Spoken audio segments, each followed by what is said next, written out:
UP board माध्यमिक शिक्षा परिषद प्रयागराज के द्वारा संचालित हाई स्कूल और इंटरमीडिएट कोर्सेज में इस साल से स्पेशली इंग्लिश सब्जेक्ट में परिवर्तन कर दिया गया है। इस परिवर्तन में ग्रामर के पोर्शन को तो सेम रखा गया है जो पहले से था, परंतु लिटरेचर और कुछ रीडिंग और राइटिंग स्किल्स से रिलेटेड चैप्टर्स एक्स्ट्रा ऐड कर दिए गए हैं और प्रोज, पोएट्री और सप्लीमेंट्री के चैप्टर्स चेंज कर दिए गए हैं according to the syllabus of NCERT। तो आइए आज आप सभी को NCERT पर पैटर्न पर आधारित अंग्रेजी के न्यू सिलेबस को जानने का प्रयास करते हैं और उसी को अपने मन मस्तिष्क में बैठाकर अपने एग्जामिनेशंस की तैयारी करने के लिए अपने कोर्सेज को पढ़ेंगे। किस सेक्शन से कितने नंबर के क्वेश्चन बनेंगे, किस टाइप के क्वेश्चन बनेंगे, किस बुक से किस टाइप के क्वेश्चन बनेंगे, इन सब को आज मैं आप सभी के सामने डिटेल लेकर आया हूं। आइए आप सभी को मैं इससे संबंधित कुछ महत्वपूर्ण जानकारी देने का प्रयास करता हूं। सबसे पहले आप जाने कि ये यूपी बोर्ड का न्यू सिलेबस है क्लास 11 के लिए 2020 एंड 21। सब्जेक्ट है इंग्लिश। ये मार्क्स 100 का होगा। 100 नंबर के मार्क्स में ये जो पूरा सब्जेक्ट है वो 4 सेक्शन में डिवाइडेड है। Section A, section B, section C और section D. Section A part जो है वो रीडिंग स्किल है। रीडिंग स्किल से 12 नंबर के क्वेश्चन बनेंगे। रीडिंग स्किल में स्पेशली जो आप पैसेज, अनसीन पैसेज पहले किया करते थे, उस तरह के पैसेज दिया होगा और उसमें क्वेश्चन नीचे दिया जाएगा। उस क्वेश्चन का आंसर आपको अपनी उसी पैसेज से ट्रेस आउट करके लिखना होगा। आपकी रीडिंग अंडरस्टैंडिंग पर डिपेंड करेगा कि आप उस क्वेश्चन का आंसर उस पैसेज से कैसे लिख पाते हैं।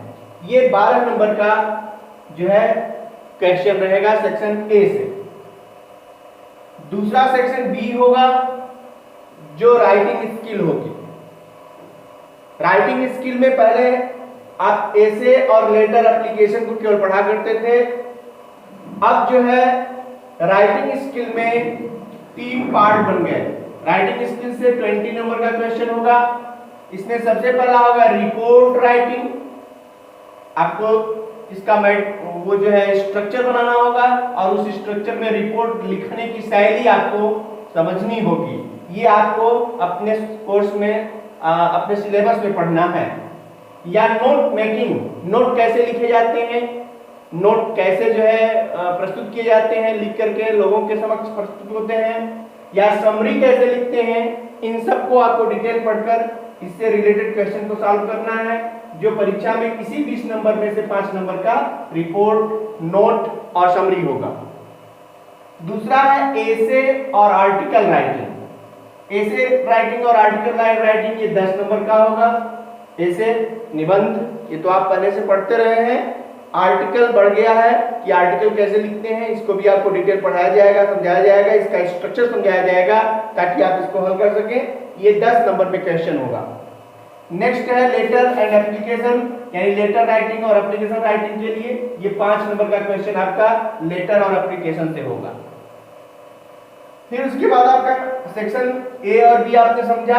सेक्शन सी में ग्रामर और ट्रांसलेशन 2 पार्ट बनेंगे जो 28 नंबर के होंगे। ग्रामर सेक्शन में से ये जो ग्रामर है इसमें आप चैप्टर देख रहे होंगे, आपने ग्रामर की बुक खरीदी होगी, तो ग्रामर में नरेशन, सिंथेसिस, ट्रांसफॉर्मेशन, सिंटैक्स से रिलेटेड क्वेश्चन बनेंगे, plus vocabulary, synonyms, antonyms, homophones, one word substitutions और इडियम्स एंड फ्रेजेस, ये ग्रामर के पार्ट होंगे।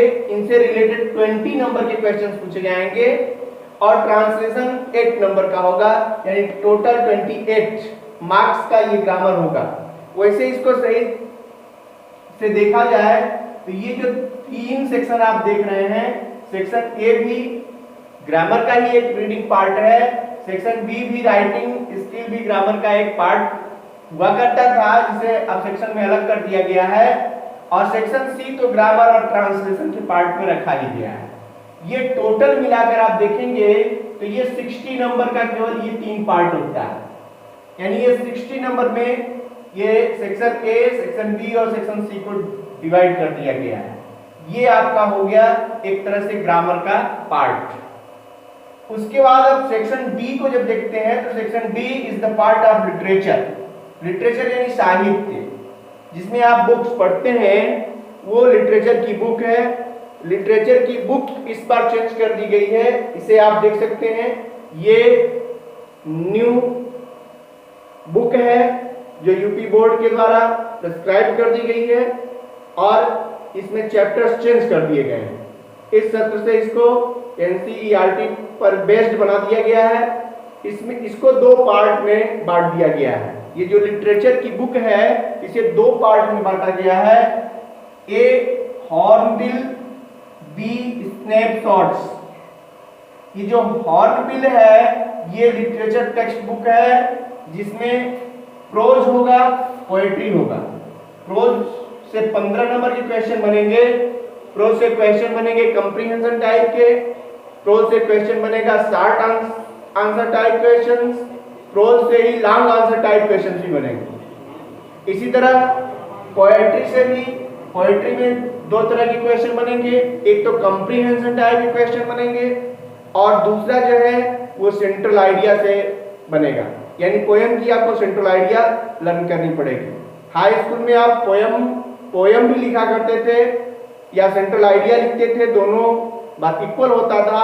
अब आपको पोयम नहीं लिखनी है, केवल सेंट्रल आइडिया ही लिखनी होगी। तो प्रोज से question answer, comprehension, vocabulary based questions ये सब होंगे, और पोएट्री से मात्र कंप्रीहेंशन और सेंट्रल आइडिया से रिलेटेड क्वेश्चन होगा। प्रिय विद्यार्थियों, यहाँ आपको बता दें, पहले जो इंटरमीडिएट का सिलेबस होता था ये प्रोज पोएट्री से एक्सप्लेनेशन से क्वेश्चन होते थे। हो सकता है आगे बढ़े, क्योंकि आपकी टेक्स्ट बुक में एक्सप्लेनेशन, रेफरेंस, कॉन्टेक्स्ट और एक्सप्लेनेशन दिया है, जिसको करना होता है। हो सकता है इस साल पेंडेमिक सिचुएशन में, इस महामारी सिचुएशन में इस सिलेबस को थोड़ा कम किया गया है। वैसे भी आपकी टेक्स्ट बुक में ढेर सारे चैप्टर्स हैं, उसमें से 30% चैप्टर्स को कम कर दिया गया है। उनको छोड़ के ही आपको इस सत्र में अपनी तैयारी करनी होगी, इस सत्र के एग्जामिनेशन की तैयारी करनी होगी। तो इस प्रकार से लिटरेचर के पार्ट में, हॉर्नबिल में, प्रोज और पोएट्री में से 15 और 10 नंबर के क्वेश्चन बनेंगे। और जो है बी सेक्शन बनेगा जो लिटरेचर का, वो है स्नैपशॉट्स। स्नैपशॉट्स में सप्लीमेंट्री रीडर के क्वेश्चन है। सप्लीमेंट्री रीडर स्टोरीज है, इसमें स्टोरीज पढ़ेंगे, उसमें से क्वेश्चन आंसर होगा और वोकैबुलरी बेस्ड क्वेश्चन होंगे, जिनको आपको तैयार करना होगा। इस तरह से आपने देखा कि 40 नंबर में लिटरेचर को डिवाइड किया गया है और 60 नंबर में ग्रामर, रीडिंग, राइटिंग स्किल्स को डिवाइड कर दिया गया है। ये आपका ओरिजिनल स्ट्रक्चर 2020 और 21 से आगे के लिए लागू कर दिया गया है। 2020 और 21 में इस सत्र में केवल ये छूट दी गई है कि आपको अपने कोर्स का यानी टेक्स्ट बुक का 30% कम कर दिया गया है, जिसका मैं आप सभी को कौन कौन से चैप्टर्स कम कर दिए गए हैं इस वीडियो में लिंक दूंगा, इसके साथ अटैच कर दूंगा। आप लोग उसे देखें, जो कोर्सेज कम कर दिए गए या जो चैप्टर्स काट दिए गए हैं उनको मैं ऐड कर दूंगा, आप सभी भी देखें और इनको दिमाग में रखते हुए आप इस सत्र के अपने एग्जामिनेशन की तैयारी में लग जाएं, अपने कोर्सेज पर लगें और उसको अच्छे से तैयार करें। उम्मीद करता हूं कि आप सभी को ये पूरा अपना सिलेबस अच्छे से समझ में आया होगा और आप सभी अब इसको लेकर के या इनको मस्तिष्क में रख के आप अपनी तैयारी शुरू कर देंगे।